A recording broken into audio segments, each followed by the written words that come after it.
Revision class का second class, जिसमें electric field Coulomb's law तो ऑलरेडी हो चुका है। चलो आर्यन, कूलम्ब्स लॉ तक का पूरा कर लिया है? क्यों?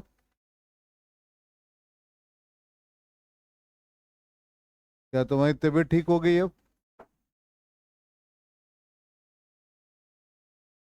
चलो, अब इलेक्ट्रिक फील्ड नेक्स्ट टॉपिक है। और इलेक्ट्रिक फील्ड में स्टार्टिंग से हम लोग थोड़ा सा बैकअप क्लास लेते हुए, या जो भी क्रिटिकल पार्ट है उसको कंसिडर करते हुए प्रॉब्लम्स को सॉल्व किया जाएगा। तो सबसे पहले इलेक्ट्रिक फील्ड में एक हमारे पास ये सोर्स चार्ज है। इस सोर्स चार्ज का एक इलेक्ट्रिकल इन्वायरमेंट है सराउंडिंग स्पेस में, और इसके एग्जिस्टेंस को या इसके सोर्स चार्ज को चेक करने के लिए इसका इलेक्ट्रिकल इन्वायरमेंट कहाँ तक है, इसका फील्ड कहाँ तक है, इसको मेजर करने के लिए एक टेस्ट चार्ज क्यू नॉट उसके नियर बाई प्लेस करते हैं। तो इस पर एक फोर्स एग्जर्ट होता है और ये बताता है कि यहाँ पर इस पॉइंट पर, इसको हम P एज्यूम कर लें, तो P पॉइंट पर जो क्यू नॉट टेस्ट चार्ज आपने प्लेस किया है, ये सोर्स चार्ज इसके ऊपर फोर्स एक्सर्ट करेगा, तो ये पूरा रीजन, ये पूरा स्पेस इलेक्ट्रिक फील्ड कहलाएगा। इसलिए हम लोग इलेक्ट्रिक फील्ड को डिफाइन करते हैं, it is the region surrounding a charge और a distribution of charge in which its electrical effects can be observed simply. और हम लोग इसके स्ट्रेंथ को जब मेजर करते हैं तो उसको हम लोग कहते हैं इलेक्ट्रिक फील्ड इंटेंसिटी, और इसको मेजर करने का तरीका है electric field at a point is defined as the force experienced by charge Q naught, जिसको टेस्ट चार्ज कहते हैं। और इसका लिमिटिंग वैल्यू जब हम लिखते हैं तो उस कंडीशन में force experienced by test charge है तो F बाई क्यू नॉट, और इलेक्ट्रिक फील्ड को E वेक्टर से रिप्रेजेंट किया, और इसका लिमिटिंग वैल्यू लेते हैं क्यू नॉट टेंस टू 0। ये क्यू नॉट का साइज काफी नेग्लिजिबल होता है as compare to source charge, क्योंकि ये इसके इनिशियल फील्ड को डिस्टर्ब ना करे। तो फाइनली यदि force between these two charges हम लोग लिखते हैं तो फोर्स का फॉर्मूला हो जाता है 1/4πε0। ये यदि चार्ज आपके पास Q है और ये Q naught by are square vector form में लिखेंगे तो यूनिट वैक्टर लगा देंगे, तो electric field is equal to Q naught cancel हो जाएगा, तो F बाई क्यू नॉट। तो फाइनली ये 1/4πε0 Q naught by are square unit vector r cap by Q naught cancel हो गया, तो इससे रिजल्ट आ गया 1/4πε0 Q by are square r unit vector. और यूनिट वैक्टर को हम लोग vector upon magnitude of vector लिख सकते हैं, तो फाइनली ये आ जाएगा 1/4πε0 क्यू बाई आर क्यूब। और ये वैक्टर चूंकि यहाँ पर हम लोगों ने यूज किया यूनिट वैक्टर को vector upon magnitude of vector, तो ये electric field intensity at a point का ये रिजल्ट आ गया। तो इलेक्ट्रिक फील्ड और इलेक्ट्रिक इंटेंसिटी और electrical field strength at a point is defined as the force experienced by unit positive test charge. और यूनिट पॉजिटिव टेस्ट चार्ज का size negligible होता है, रीजन हमने आपको बता रखा है कि ये ओरिजिनल फील्ड या इनिशियल फील्ड को डिस्टर्ब ना करे। और जो इलेक्ट्रिकल इन्वायरमेंट क्रिएट करता है इसको हम लोग सोर्स चार्ज कहते हैं, और टेस्ट चार्ज एक तरह से डिटेक्टर का काम करता है, ये स्ट्रेंथ ऑफ सोर्स चार्ज को बताता है। और यहाँ पे जो भी एक्सप्रेशन आया उस एक्सप्रेशन में कहीं भी टेस्ट चार्ज नहीं है, इसलिए ये electric field intensity independent of test charge, it only depends on the nature of source charge. अब यदि सोर्स चार्ज का नेचर पॉजिटिव होगा तो इलेक्ट्रिक फील्ड रेडियली आउटवर्ड होगा, और सोर्स चार्ज का नेचर यदि नेगेटिव होगा तो फील्ड रेडियली इनवर्ड होगा। क्लियर? ये बेसिक।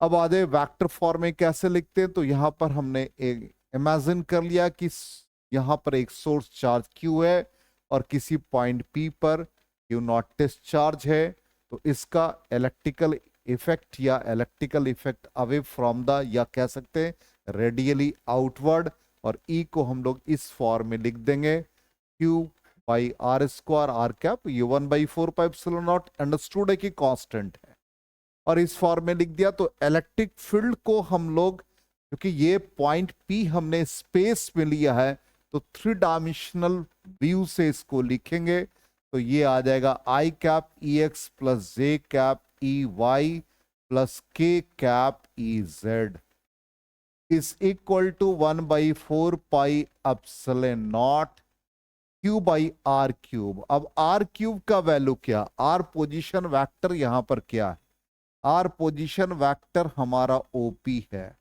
ओपी को हम लोग लिख देते X I cap plus Y J cap plus Z K cap. इसका मैग्नीट्यूड निकालेंगे तो under root X square plus Y square plus Z square, और इसका क्यूब निकाल लेंगे तो ये X square plus Y square plus Z square to the power 3/2। इसलिए यहां पर इसके डिनोमिनेटर में आ जाएगा ये X square plus Y square plus Z square to the power 3/2, और यहां पर ये आर वेक्टर है, तो ये x I cap plus Y J cap plus Z K cap. Comparing the coefficients of I cap, J cap and K cap on both sides, तो इससे हम लोगों को EX का वैल्यू मिलता है 1/4πε0 QX divided by X square plus Y square plus Z square to the power 3/2। इसी तरह से आप electric field along Y axis निकाल सकते हो, 1/4πε0 QY divided by X square plus Y square plus Z square to the power 3/2। Electric field along Z axis 1/4πε0 QZ divided by X square plus Y square plus Z square to the power 3/2। इस तरह से हम लोग electric field के component x Y Z तीनों direction में निकाल सकते। तो ये हमारा रिजल्ट भी है, ई एक्स का वैल्यू आ गया, इसी तरह से ई वाई का वैल्यू आएगा, इसी तरह से ई जेड का वैल्यू आ जाएगा। क्लियर?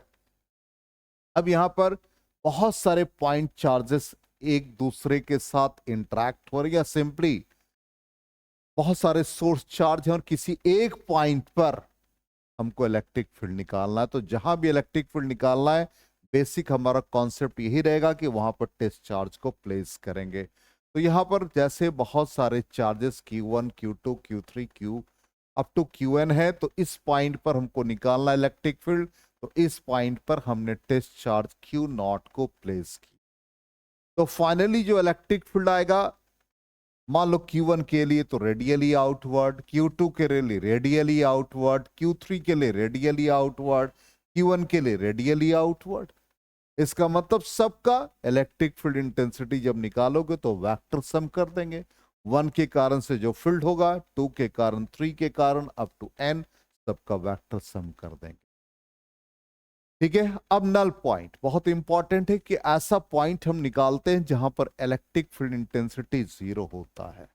इसका मतलब इलेक्ट्रिक फील्ड इंटेंसिटी 0, तो vector sum of the field due two charges 0 होंगे, वेक्टर सम। जैसे यहां पर Q1 और Q2 दो पॉइंट चार्ज है, और यहां पर P पॉइंट पर दोनों चार्ज यदि पॉजिटिव होगा तो नल पॉइंट बीच में आएगा, मतलब in between the, exactly mid point पर तभी आएगा जब दोनों चार्ज आइडेंटिकल होगा। तो जहां पर हम लोग चार्ज को प्लेस करते हैं, जैसे यहां पर सोर्स चार्ज आपका Q1 पॉजिटिव और Q2 पॉजिटिव है, इसके बीच में किसी पॉइंट P पर निकाल ले तो यूनिट पॉजिटिव टेस्ट चार्ज रखोगे, तो इसके कारण से फील्ड रेडियली आउटवर्ड, इसके कारण से फील्ड रेडियली आउटवर्ड, इसी को हमने E1 और E2 नाम दिया। इसका मतलब यहां पर आप नल पॉइंट निकाल लो, इसका मतलब E1 is equal to E2, और ये आ जाएगा 1/4πε0 Q1, और यदि इन दोनों के बीच का डिस्टेंस L है तो यहां से इसका डिस्टेंस x ले लिया, और ये रिमेनिंग एल माइनस एक्स हो जाएगा। तो 1 के लिए डिस्टेंस ये मतलब x काम करेगा, और ये 1/4 पाई एप्सिलॉन नॉट, ये Q2, ये L माइनस एक्स का होल स्क्वायर। अब इससे हम एक डायरेक्ट वैल्यू निकाल सकते हैं और याद रख सकते हैं। इजी है तो ये तरीका, जिससे कि आप डायरेक्ट L का वैल्यू पुट करके, चार्ज का वैल्यू पुट करके x का वैल्यू निकाल सकते हो कि नल पॉइंट कहां पर मिलेगा। दोनों तरफ आप स्क्वायर करोगे, मतलब ये सिंपल क्रॉस मल्टीप्लाई, तो ये Q2 एक्स स्क्वायर हो गया। इधर से आप इसको इस फॉर्म में लिख सकते हो, root Q1 L minus X is equal to root Q2 X. तो root Q1 L is equal to root Q1 plus root Q2 into X. इससे आप x का डायरेक्ट वैल्यू निकाल सकते हैं, root Q1 L divided by root Q1 plus root Q2। अब देखो ये डायरेक्ट फॉर्मूला अब याद करने का भी तरीका है।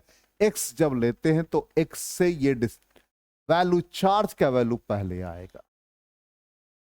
यदि हम ये डिस्टेंस लेंगे तो Q2 पहले आएगा। तो यहां पर ये root Q1 divided by root Q1 plus root Q2 L। अब यदि दोनों चार्ज आइडेंटिकल है तो यहां पर वैल्यू डालोगे तो ये क्या होगा, कैंसिल हो जाएगा। यदि इसको हम मान ले रूट Q L दोनों आइडेंटिकल है, तो क्या आ गया, एग्जैक्टली कहां पर आ रहा है, L/2 मिड पॉइंट पर। डायरेक्ट फॉर्मूला से आप इसको मेजर कर सकते हो। ठीक, कैलकुलेशन करने का बहुत ज्यादा ये नहीं है। इसी तरह से मान लो अब एक पॉजिटिव और एक नेगेटिव है, तो न्यूट्रल पॉइंट किधर निकालेंगे, आउटसाइड। लेकिन कंडीशन क्या होगा, पी पॉइंट जो आउटसाइड लाई करेगा, जिधर चार्ज का मैग्नीट्यूड स्मॉलर होगा। तो वही कंडीशन केस 1 में हमने लिखा है। जब ये वैल्यू आ गया root Q1 L by root Q1 plus root Q2, और दोनों का चार्ज का वैल्यू आइडेंटिकल है, तो एग्जैक्टली L/2 पर आए। कंडीशन लिख दिया कि यदि दोनों चार्ज का मैग्नीट्यूड इक्वल है, केस 2 जो कि ये कंडीशन है, कहां पर नल पॉइंट आएगा, आउटसाइड, यहां पर नल पॉइंट आएगा।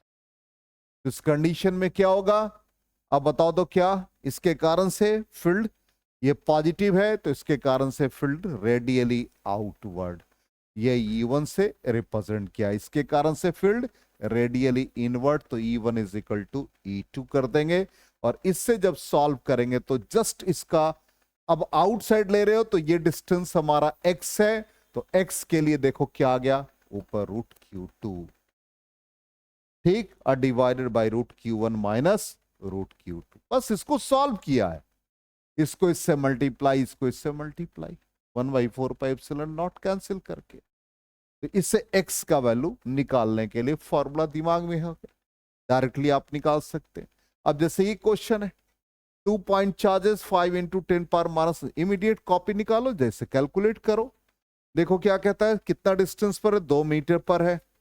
तो कहता है वो पॉइंट फाइंड करे जहां पर रिजल्टेंट इलेक्ट्रिक फील्ड 0 है। क्विक, जल्दी जल्दी कॉपी निकालो।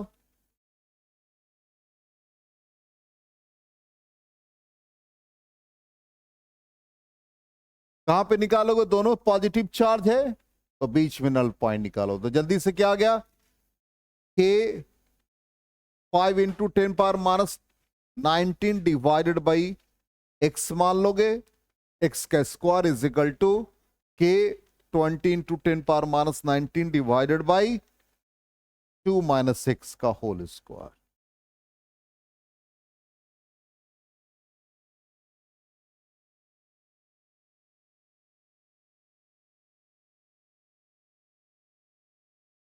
देखो सॉल्व करके कितना है x का वैल्यू, 2/3 आ जाएगा।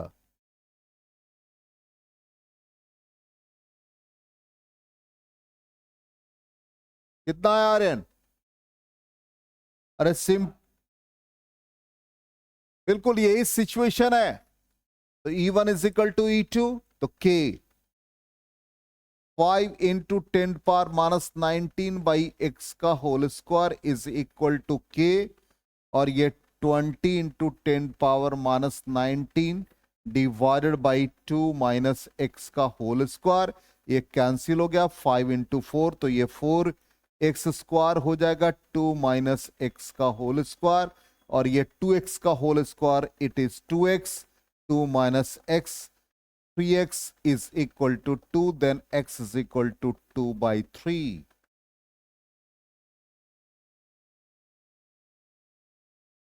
कितना टाइम लग गया तुम लोग? बिल्कुल 2/3 आएगा। चलो नेक्स्ट क्वेश्चन देखो इसी से रिलेटेड। नेक्स्ट क्वेश्चन 2/3 आ गया आंसर। नेक्स्ट क्वेश्चन कहता है 2 point charges 16 into 10 power minus 6 coulomb and minus 9 into 10 power minus 6 coulomb are separated by a distance of 8 centimeter. Determine the position at which the resultant field is 0. Outside आएगा। ठीक, किसका magnitude कम? -9। बिल्कुल exactly यही situation आ गया, same condition आ गया। बता दो के 16 into 10 पावर -6 डिवाइडेड बाई, ये कितना डिस्टेंस है यहां से यहां तक? 8 + x कर देंगे इज इक्वल टू के 9, मैग्नीट्यूड लेंगे 9 into 10 power -6 divided by x का होल स्क्वायर। सिंप्लीफाई कर दो तो ये कितना आ जाएगा 4। ध्यान दो 10 पावर -6 10 पावर -6 कैंसिल, ये 4x का होल स्क्वायर बन गया, और ये 3 into 8 + x का होल स्क्वायर बन गया। स्क्वायर को रिमूव कर दो तो 4x is equal to 24 plus 3x, then x is equal to 24 centimetre. तो 24 centimetre from this charge from 9 into 10 power -6, और यदि 16 से कहेगा तो ऐड कर देंगे।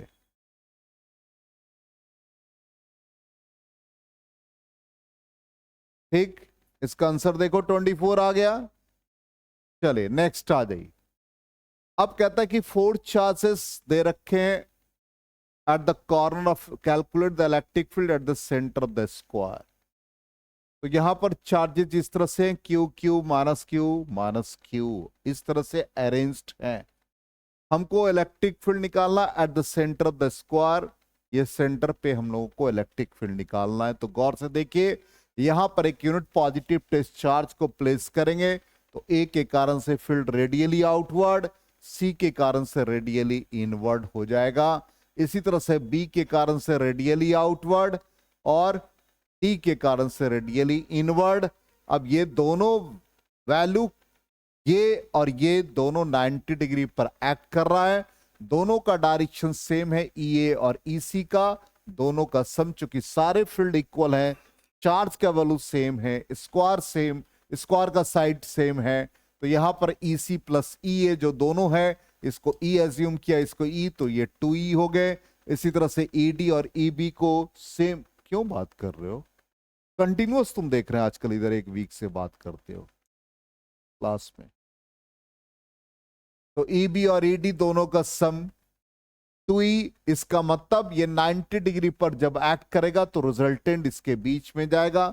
तो रिजल्टेंट का फॉर्मूला क्या बन जाएगा? E net is equal to 2e square plus 2e square 2 cos जो भी है। तो 90 डिग्री तो सेकेंड पार्ट लिखने की जरूरत ही नहीं है, तो कितने आ जाएंगे 8e स्क्वायर, मतलब 2√2e, यही आ जाएगा 2√2e। इसका नेट फील्ड का वैल्यू क्या आ गया? 2√2 1/4 पाई epsilon not q by A square. Simple question है।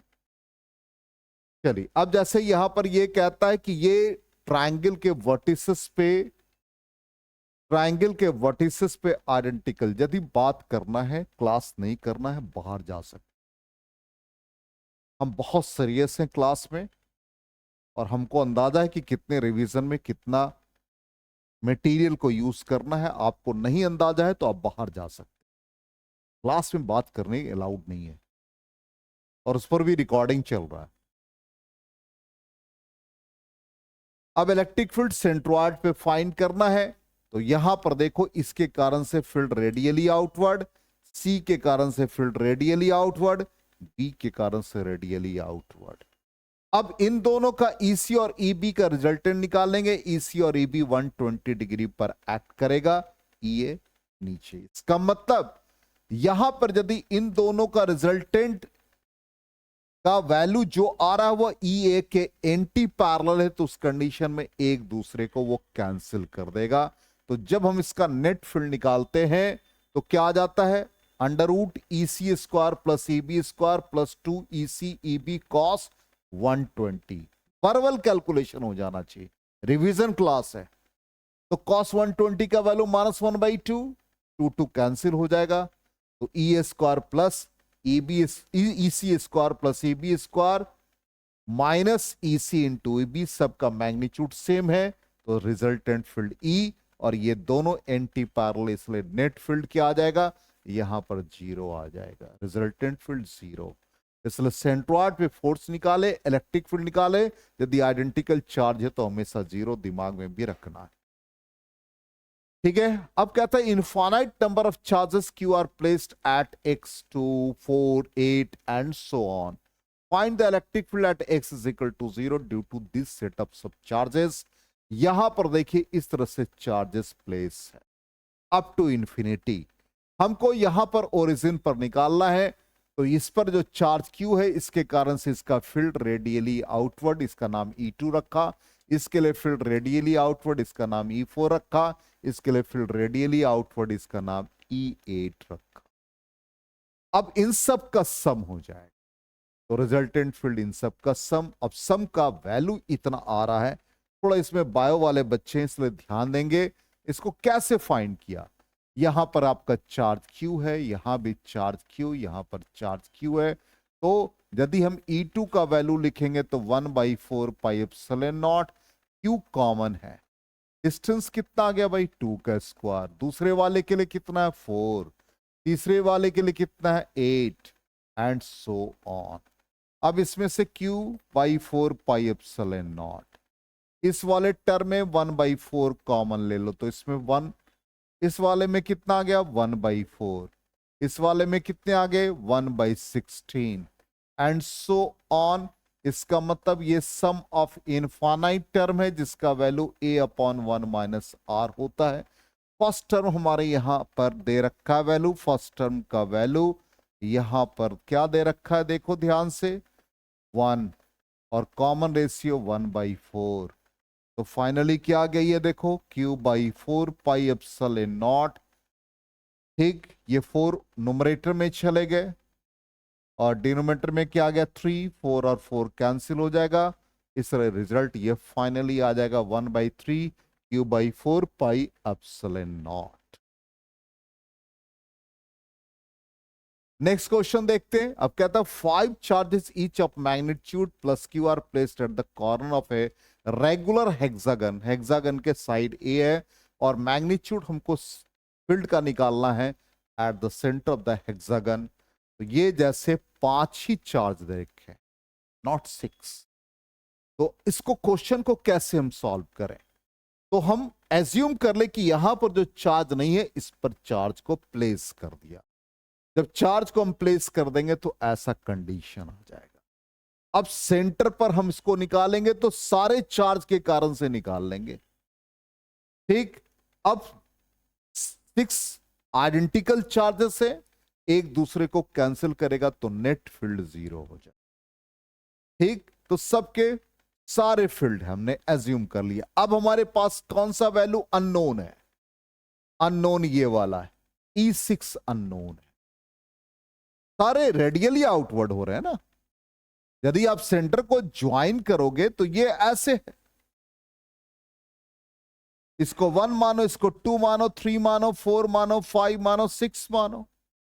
तो E1 का डायरेक्शन ये हो गया, E4 का डायरेक्शन ये हो गया, E2 का डायरेक्शन ये हो गया, E5 का डायरेक्शन ये हो गया, E3 का डायरेक्शन ये हो गया, E6 का डायरेक्शन ये हो गया। E6 हमारे अननोन है, इसका मतलब सेंटर पे जब हम निकालेंगे तो नेट फील्ड क्या होगा, E1 plus E2 plus E3 up to E6, और ये सम क्या आएगा 0।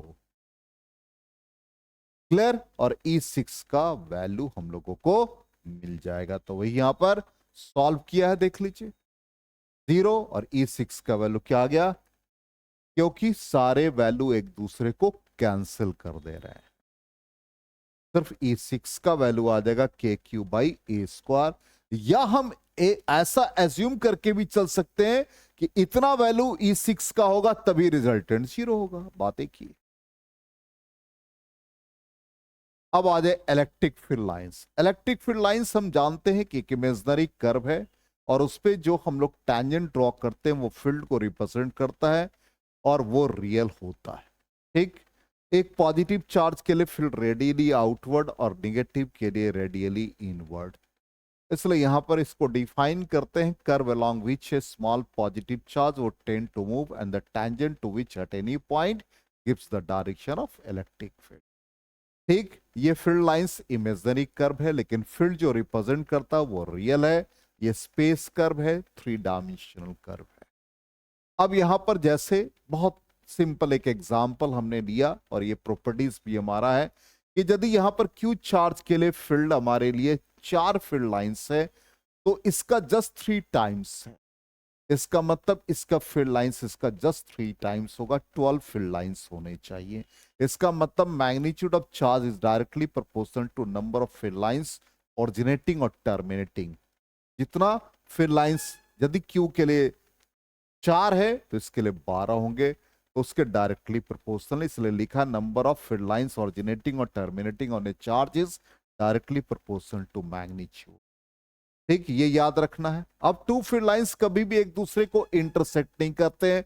रीजन हमने कह दिया, पहले ही पढ़ा रखा आपको कि at the point of intersection यहां पर ये दोनों फील्ड अलग अलग, देख लो दोनों फील्ड अलग अलग होते हैं। तो क्या एक ही पॉइंट से दोनों फील्ड अलग अलग हो सकते हैं? ऐसा नहीं होगा। नेक्स्ट आ जाए properties of electric field lines. Electric field lines uniform, ठीक, जब मैग्नीट्यूड और डायरेक्शन रिमेन सेम, और यदि डिफरेंट हो जाएगा तो नॉन यूनिफॉर्म। ये यूनिफॉर्म को रिप्रेजेंट कर रहा है। अब ये नॉन यूनिफॉर्म, तो यहां पर P पॉइंट पर क्लोजर फील्ड है और Q पर फील्ड फार्दर है, इसलिए P पर स्ट्रेंथ ज्यादा होगा।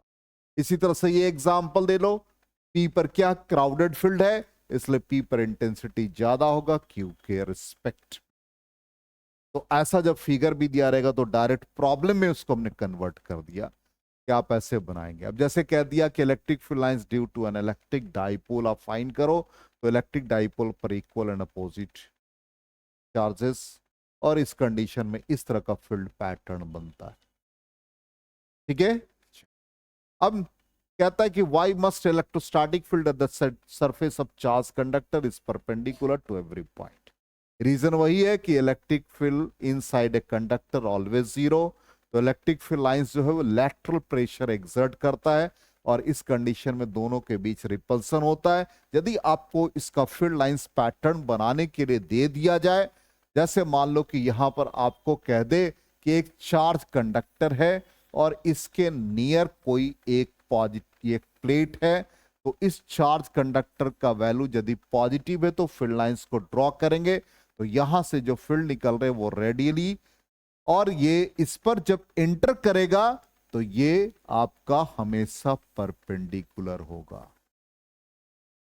ये हमेशा परपेंडिकुलर ऐसे फील्ड लाइंस जाएगा और इसके सरफेस पे परपेंडिकुलर होगा। समझ में आ गया? इस तरह का फील्ड पैटर्न भी आपको ड्रॉ करने के लिए पूछ सकता है। नेक्स्ट आ जाए motion of charge particle in uniform electric field. इसके 3 केसेस बनेंगे, तीनों केसेस हम लोगों को पढ़ना है। पहला केस में क्या होगा, चार्ज रिलीज करेंगे, और दूसरा है कि यहां पर जो चार्ज को रिलीज करेंगे तो इसमें इनिशियल वेलोसिटी वगैरह का कोई कंडीशन नहीं दिया रहेगा। दूसरा कंडीशन ये आएगा कि जब फील्ड में प्रोजेक्ट कर रहे हैं तो उस कंडीशन में इनिशियल वेलोसिटी गिवन होगा। और तीसरा केस ये अराइज होगा कि एट एन एंगल, कुछ एंगल से ये प्रोजेक्ट हो रहा है, तो यहां पर फील्ड पैटर्न यूनिफॉर्म है और ये एंगल थीटा फॉर्म कर रहा विद द हॉरिजॉन। अब तीनों कंडीशन में हमारे एजम्पशंस क्या होंगे और रिजल्ट्स क्या होंगे, इस पर हम लोग डिस्कशन कर लेते हैं। तो पहला केस हमारा है, पहले केस में यही फील्ड हमारा यूनिफॉर्म है और इसमें चार्ज Q और मास M है। ठीक, एजम्पशंस हमारा होगा, थोड़ा सा ये लाइट हो गया, वो फॉन्ट हमको लगता है कि लाइट यूज कर लिया हमने। इलेक्ट्रिक फील्ड यूनिफॉर्म होंगे, इनिशियल वेलोसिटी 0 होगा और ग्रेविटी को हम लोग नेग्लेक्ट कर देंगे। ठीक, रिजल्ट्स जो हमारा आएगा, फोर्स इतना एक्सर्ट करेगा और एक्सेलरेशन ये होगा, force is equal to charge into electric field, acceleration force by mass. ठीक, third condition, speed at any instant v is equal to u plus A T, तो u0 a का value QE by m into T. ठीक, distance travelled s is equal to U T plus half A T square, तो u0 हो गया, half a का value डाल देंगे यहां से, तो a का वैल्यू क्या हो गया QE बाई m, तो QE by m into T square, distance travelled. और फाइनली एक काइनेटिक एनर्जी का expression half mv square, v का वैल्यू यहां से सब्स्टिट्यूट कर देंगे, तो फाइनली काइनेटिक एनर्जी, ये पहला केस में आ जाएगा। दूसरे केस में, सेकेंड केस में, यहां पर यूनिफॉर्म फील्ड तो रहेगा ही, QM और इनिशियल वेलोसिटी U से हमने प्रोजेक्ट किया इसको, और यहां पर भी एजम्पशन हमारा है कि इलेक्ट्रिक फील्ड यूनिफॉर्म होना चाहिए, इनिशियल वेलोसिटी यहां पर नॉन जीरो, उसमें क्या है 0, और ग्रेविटी यहां भी नेग्लेक्ट होगा। तो इस कंडीशन में जो रिजल्ट आएगा, फोर्स वैसे ही F is equal to QE, acceleration F by M आ जाएगा, speed at an instant v is equal to, वहां u 0 था, यहाँ u प्लस ए टी आ गया, a का value QE by M into T आ गया, और distance travelled s is equal to U T plus half A T square, तो U T plus half a का वैल्यू डाल देंगे, और kinetic energy half mv square, v का value यहां से डाल करके ये वैल्यू निकाल। एक थर्ड कंडीशन आ रहा है, केस 3। अब इस तरह से फील्ड है, अब आपने पार्टिकल को प्रोजेक्ट किया, तो फील्ड के डायरेक्शन में ये पार्टिकल इस तरह से ट्रैजेक्टरी को फॉलो किया। यहां पर चार्ज का स्ट्रेंथ Q, मास M है, और एंगल थीटा है with the initial direction U, initial velocity. अब इलेक्ट्रिक फील्ड यहां भी यूनिफॉर्म रहेगा, initial velocity non zero, gravity यहां भी नेग्लेक्ट होगा, फोर्स का वैल्यू वही रहेगा, एक्सेलरेशन वही रहेगा, और equation of trajectory S is equal to U T plus half A T square, और वर्टिकल डिस्प्लेसमेंट से आप निकालेंगे तो ये फॉर्मूला आ जाएगा, सिंपल ये यूज कर लेंगे। इनिशियल वेलोसिटी यदि हम x ले रहे हैं तो you x T plus half A x T square हो जाएगा। ठीक, तो यहां पर ये x ले लेंगे, u इंटू टी, तो टाइम पीरियड हो जाएगा x बाई यू, और vertical displacement s y is equal to U T plus half a Y t square हो गया, और ये 0 है y डायरेक्शन के लिए। एक्सेलरेशन का वैल्यू हमारे पास हो गया QE या E, जो भी लिखना चाहे, इलेक्ट्रॉन के लिए मान लो लिख देंगे, तो E बाई M, और टाइम पीरियड हो जाएगा x बाई यू का होल स्क्वायर। ये ट्रैजेक्टरी को फॉलो करेगा, और यहां पर ये याद रखना है कि चार्ज टू मास का रेशियो डिस्प्लेसमेंट के डायरेक्टली रिलेटेड है।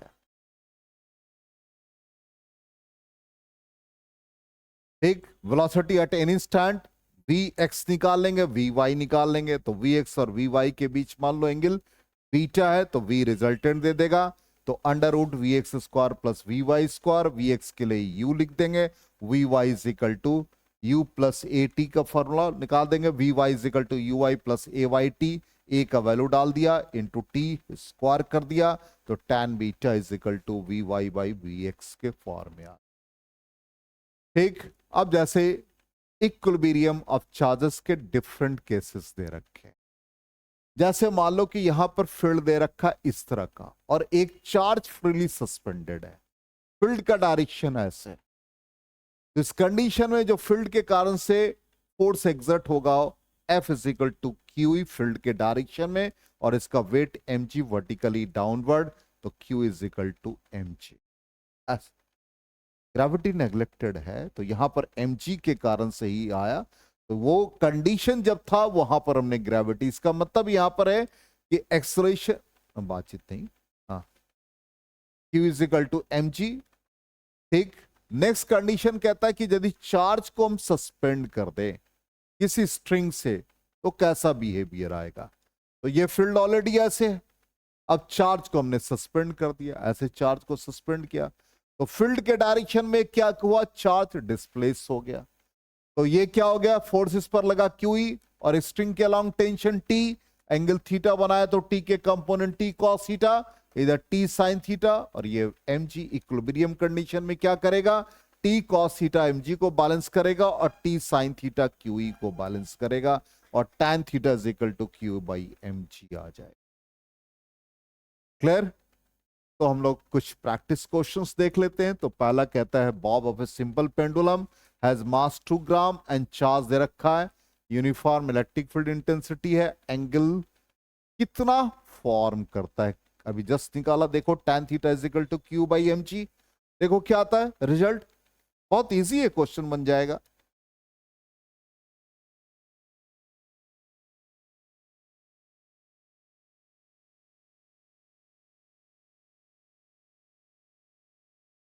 जल्दी करो, tan theta is equal to Q by mg।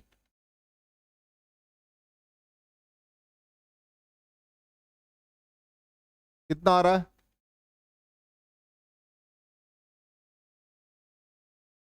Calculate करोगे तो ये आ जाएगा 0.5। तो theta is equal to tan inverse 0.5, तो ऑप्शन डी हो जाएगा। चलिए नेक्स्ट क्वेश्चन आ जाए। इलेक्ट्रॉन का मास दे रखा है इतना, इनिशियली रेस्ट, कहता है कि ये यूनिफॉर्म इलेक्ट्रिक फील्ड में टाइम t1 के लिए है, और इसी तरह से proton for time t2 equal distance uniform field में ट्रैवल कर रहा है। तो इस कंडीशन में इफेक्ट ऑफ ग्रेविटी को नेग्लेक्ट कर दें तो T2 बाई T1 का रेशियो क्या आएगा। तो T2 by T1 time period का फॉर्मूला क्या सीखे हो, ऑलरेडी हम लोग सीख चुके हैं कि T इज इक्वल टू जितना भी 2h बाई जी, तो जितना भी डेप्थ होगा फील्ड का वो, और एक्सेलरेशन a, तो ये √2d, और ये आ गया QE, और ये m ऊपर चले गए। अब यहां पर गौर से देखो टाइम पीरियड T किसके किसके डायरेक्टली रिलेटेड है, तो यहां पर चार्ज और मास के है, तो मास और चार्ज के फॉर्म में ऐसे है। अब आ जाओ T1 बाई T2 कर दो, T1 किसका भाई, मास, T1 देख लो किसका, इलेक्ट्रॉन का, तो मास ऑफ इलेक्ट्रॉन हो जाएगा, और ये चार्ज ऑफ इलेक्ट्रॉन हो जाएगा, और यहां पर ये मास ऑफ प्रोटॉन हो जाएगा, और ये चार्ज ऑफ प्रोटॉन हो जाएगा। सिंपल, इसी तरह से यूज करेंगे तो ये फाइनल रिजल्ट हमारा आ जाएगा। इसको सॉल्व करने के बाद देख लीजिए MP बाई, ठीक, चार्ज दोनों पर आइडेंटिकल है, इसलिए यहां पर ऑप्शन हमारा क्या आ जाएगा, सी ऑप्शन आ जाएगा। नेक्स्ट क्वेश्चन इसी तरह से है, इलेक्ट्रॉन फॉल कर रहा through a vertical distance h, same condition आ गया। तो यहां पर बता दो time of fall electron in comparison to time of fall of proton. तो इस कंडीशन में क्या होगा, मास के डायरेक्टली रिलेटेड है, तो टाइम किसको कम लग रहा है, इलेक्ट्रॉन को कम लग रहा है। तो ऑप्शन कौन सा हो जाएगा, सी ऑप्शन हो जाएगा। आगे समझ में, तो मोशन ऑफ चार्ज पार्टिकल, यहां पर हमारा इलेक्ट्रिक फील्ड का पार्ट खत्म हो गया, और इसके बाद नेक्स्ट हम लोग डाइपोल और कंटिन्यूअस डिस्ट्रीब्यूशन चार्ज का एक टॉपिक बनाएंगे, और फिर इलेक्ट्रिक फ्लक्स।